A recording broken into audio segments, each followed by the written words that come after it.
mat out the way. So you might notice that your mat kind of gets in the way of what we're going to do next. So I'm just going to fold my mat in half, and I'm going to make sure that I have nothing around me. And I just realised, I said at the beginning that you needed a block, and you don't need a block. The block was an alternative if you didn't have a cushion with you, so ignore me with that. Am I okay here? No, I'm going to just roll my mat up slightly more. Basically, I want space for my arms to flow on the floor, so the mat might get in the way. So you might be absolutely fine with whatever setup you have. Everything in the lower body stays the same, and we are going to do what can be a pretty challenging arm exercise. So my recommendation here is if you're struggling with the full exercise, both arms moving at once together, you can do one arm at a time. So we're going to do something that looks a bit like this, and this is basically upward downward rotation of the scapula, which lots of people find really, really difficult. So for most people, as soon as they try and get their hands in this cactus position, they'll notice that the rib cage pops up, but hopefully because of what we've done already beforehand, you're noticing it's a bit easier to keep your rib cage settled. Or if the rib cage is down, they'll notice that their wrists are like this, or that the elbows are kind of up off the floor. And this is tension through your shoulders causing that. So what I don't want is people whose arms look like this as they're doing the exercise. Because if you're doing this with the wrists up, it's really like not doing you that much good. You're not opening up the shoulders, you're just compensating through your hands. I want it to be that we are only doing both sides together at once if we are able to keep our wrists on the ground without popping our rib cage up. You can try and do this one side at a time, and you can also move through a tiny range of movement.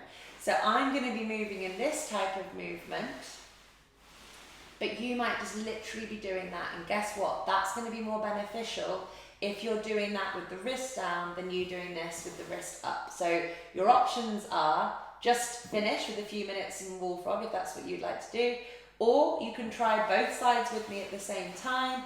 If your wrist is coming up off the floor, you're then going to try one side at a time, and then you move the other side like this. So we're just sort of doing like a left side, right side, or we're really, really reducing the amount of range of movement that we're attempting because we're trying to keep the wrists on the floor and move from the shoulder blades. So I've kind of explained the exercise a little bit there. Still remembering our feet, they're squeezing together, knees hang out to the side, pelvis feels nice and balanced. We're going to spread our fingers wide. So we're starting off in this kind of cactus arms position, spreading our fingers really wide. And I want you to feel like you're pushing down onto the floor with your hands, your fingers, your forearms, your upper arms, and your shoulder blades. So it's that downward pressure through the whole arm. You're not just pushing down with your hand. If you just push down with your hand, you'll probably lift up through the elbow. And if you're just pushing up through the upper arms, you might notice that your hands want to come off the floor. You're trying to get this what am I talking about? You want to get this bilateral pushing down and back off the floor without the popping up of the rib cage. The rib cage stays down as the shoulder blades and the upper arms push down onto the floor. Head stays long, breathing stays relaxed, feet stay pushing together. And what we're going to do is keep that downward push onto the floor as we slowly draw our hands together in this like snow angel position. And then we use the muscles on either side of our shoulder blades and sort of below the shoulder blades to pull the elbows towards the torso. And that's the bit where people kind of tend to forget the movement. People like to stick up here, but this pulling down of the elbow towards the torso really engages the lats and other muscles around that kind of mid-back area. So we're trying to use those guys to pull the elbow as close as we can to the torso without the rib cage or the torso shifting. So what I notice is when I sort of pull myself a little bit further than my body can cope with, rather than me bringing my arm close to my torso, what I'm doing is I'm like twisting my torso away like this. So I'm like tricking myself into thinking I'm doing the movement, but I'm compensating. So your rib cage stays flat and I'm moving throughout this exercise. It's the arms and the shoulders moving up and down, not the torso either twisting to the side or lifting up and down from the floor. So keep the torso down. We're going to do 2 sets of 10 of these, I think, just because these can be a little bit hard. So if you're going to do one arm at once, what I would recommend that you do is that you do 1 set with us, so you're moving one arm, moving the other arm, and that's basically 1 rep. And then when we do the second rep, you'll have done 20 in total on each side. Is that right? Yes. No, 10 on total on each side. Sorry, my maths is off. So yeah, just flow with me here. We're either going to be doing 2 sets where the hands are moving at once like this, or you're going to do 2 sets where you're doing this, and you won't have quite as many reps as us doing both ways, but if that's more beneficial for you, then it's more beneficial for you. So, cactus arms, feet squeezed together, belly stays relaxed, pushing back down onto the floor with shoulders, upper arms, forearms, hands and fingers, neck stays long, keeping that downward push into the floor without flaring the rib cage. We move the hands together, skimming the back of the wrists along the floor, skimming the back of the arms along the floor, and then we're going to use the muscles in between the shoulders, below the shoulders and to the side of the shoulders to try and draw the elbows towards the torso, but we're only going as far as we can until we notice that our rib cage wants to cheat. So I've gone a little bit too far there. I'm going to stop my range of movement about there, I think, because I can feel my rib cage twisting. Off we go. 1, 2.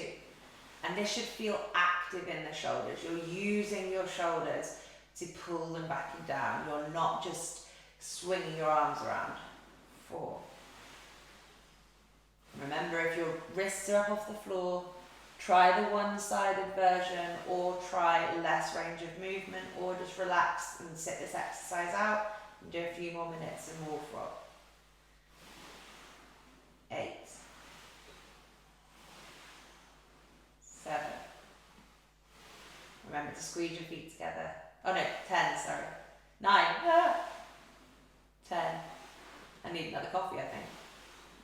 11. 12. I said I'd do 2 sets of 10, didn't I? I'm losing my mind. 13. Let's go for 15 then. And 15. So I am definitely going to reset because I was getting a bit ribcage flary then.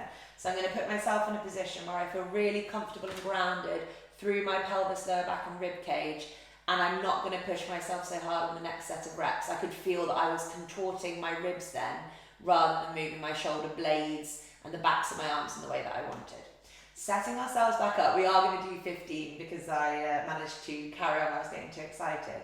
Spreading fingers wide, squeezing feet together, pushing shoulder blades, upper arms, forearms and hands down to the floor, keeping that downward push but the rib cage does not pop up.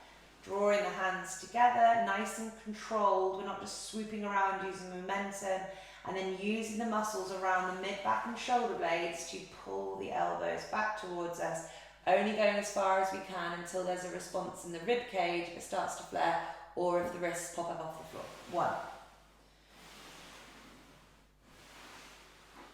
2. 3.